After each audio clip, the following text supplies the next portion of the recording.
Hi everyone, welcome to my channel. So today is very special because we visited the beautiful historic Golconda Fort in Hyderabad with my husband and my little baby.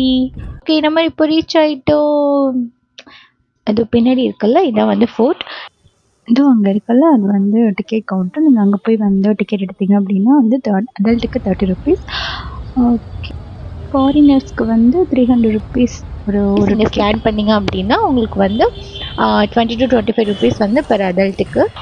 இப்போ நம்ம வந்து என்ட்ரன்ஸில் போயிட்டு இருக்கோம். So இதுதான் அங்கே இருக்க entrance gate.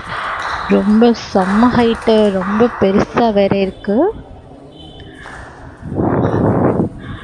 தென் இப்போது நான் வந்து பார்க்குறேன், இது வந்து சும்மா ஒரு பீப்புள் போகிறதுக்கான கேட் போல். ஒரு பெரிய கேட் இருக்குது, அது வந்து இன்னொரு சின்ன குட்டி கேட் இருக்குது. ஸோ இந்த வால்ஸ்லாம் பார்த்திங்கன்னா இவ்வளோ பெருசாக இருக்குல்ல. ஸோ இங்கெல்லாம் வந்து நின்று பார்ப்பாங்க போல் இருக்குது, எதிரிங்க யாராச்சும் வராங்களா அப்படின்னு சொல்லிட்டு. சுற்றி படத்தில் காட்டுற மாதிரியே இருக்குல்ல. இப்போ நம்ம உள்ளே வந்துட்டோம். ஸோ ஒரு இன்ட்ரெஸ்டிங்கான ஃபேக்ட் என்னென்னா, இந்த என்ட்ரன்ஸில் நின்று கை தட்டினா அந்த சத்தம் மேலே இருக்கிற அந்த பிளேஸ் வரைக்கும் கேட்குமா. அந்த காலத்தில் இதை வார்னிங் சிஸ்டமாக அப்படின்னு ஒரு வார்னிங் சிஸ்டமாக யூஸ் பண்ணியிருக்காங்க. தென் இப்போ நம்ம பார்த்துருக்குறது மார்ச்சரி பாத். இது வந்து என்ன போட்டிருக்காங்க அப்படின்னா, இந்த இடத்துல வந்து இறந்து போன அரசர்களோட உடலெல்லாம் வந்து இங்கே தான் வந்து கடைசியாக அந்த சடங்கெல்லாம் பண்ணுவாங்கள்ல, குளிப்பாட்டுறது அதெல்லாம் இங்கே தான் பண்ணுவாங்க போல இருக்குது. பட் ஆனால் இப்போ இங்கே அலோடு இல்லை. ஸோ அதனால் அவங்களுக்கு வெளியிலேருந்தே காட்டுறேன். தென் இப்போ நம்ம வந்து எங்கே போயிட்டுருக்கோம், நெக்ஸ்ட் பிளேசஸ். இந்த இடம் எதுக்காக அப்படின்னு சொல்லிட்டு வாங்க போய் பார்க்கலாம்.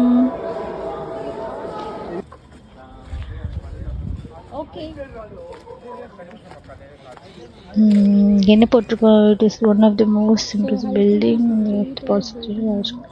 ஸோ இங்கே என்ன போட்டிருக்காங்க அப்படின்னா, இந்த பிளேஸில் தான் வந்து இந்த ஆயுதங்கள், அவங்களோட ஃபயர் பண்ணுறதுக்கான திங்ஸ் அந்த மாதிரிலாம் வச்சுருப்பாங்களாம். பேசிக்காக இது வந்து ஆயுதங்கள் வச்சுருக்க ஒரு பிளேஸாக யூஸ் பண்ணியிருக்காங்க. இது வந்து ஒரு 3 அடுக்கு ஒரு பில்டிங்காக இருந்திருக்கு. ஓகே, இப்போ நம்ம அப்படியே ஒரு ஓவர்வியூ பார்க்கலாம். இது இன்னும் கொஞ்சம் அப்படியே நீங்கள் வந்தீங்கன்னா அடுத்த பிளேஸோட ஓவர்வியூ இப்படி தான் இருக்கும். அந்த கோட்டை பார்த்தீங்களா, இப்போ இவ்வளோ பெருசாக இருக்குல்ல. இது வந்து இப்போது வந்து 25% to 20% தான் இருக்கிற பேலன்ஸாக. ஸோ இது வந்து பல நூறு வருடங்கள் ஆனதுனால 75% வந்து அழிஞ்சு போயிடுச்சு. இப்போ மிச்சம் நம்ம பார்க்குறது வந்து ஜஸ்ட் 20% தான், 20 to 25% தான் இருக்குதுன்னு சொல்லியிருக்காங்க. இப்போ நம்ம எங்கே போகிறோம் அப்படின்னா, இது என்ன பிளேஸ் சரியாக தெரில. ஆனால் சுற்றி ஒரு மாதிரி கல்லாக இருக்குது. இங்கே நிறைய பிளேசஸ் எல்லாம் இருக்குது, சீக்ரெட் பிளேசஸ்.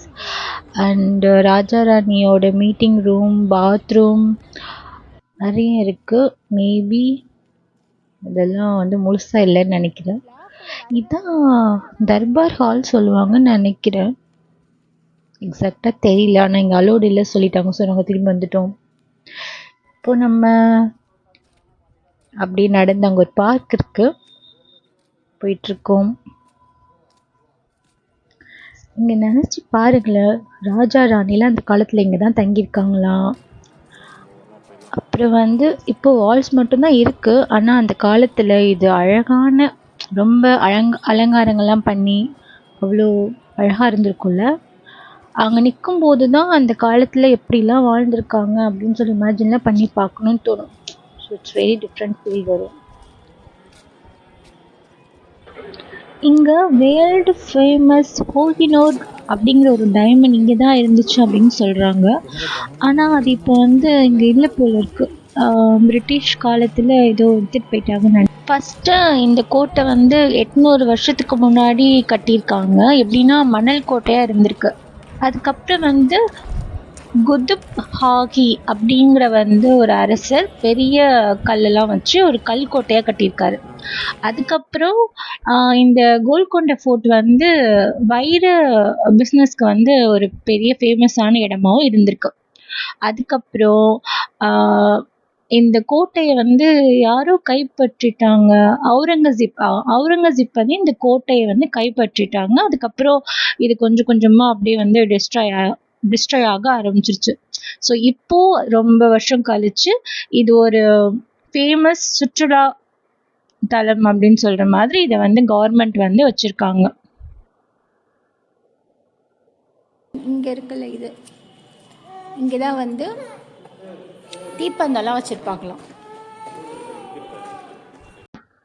ஸோ எல்லாரும் சொல்லுவாங்க பேபி தான் ரொம்ப முக்கியம், பேபியை தான் பார்க்கணும் அப்படின்னு சொல்லிட்டு. பட் நான் என்ன சொல்ல வரேன்னா, எந்த அளவுக்கு பேபி முக்கியமோ அந்த அளவுக்கு நியூ மாமோட மென்டல் பீஸ் ரொம்ப ரொம்ப முக்கியங்க.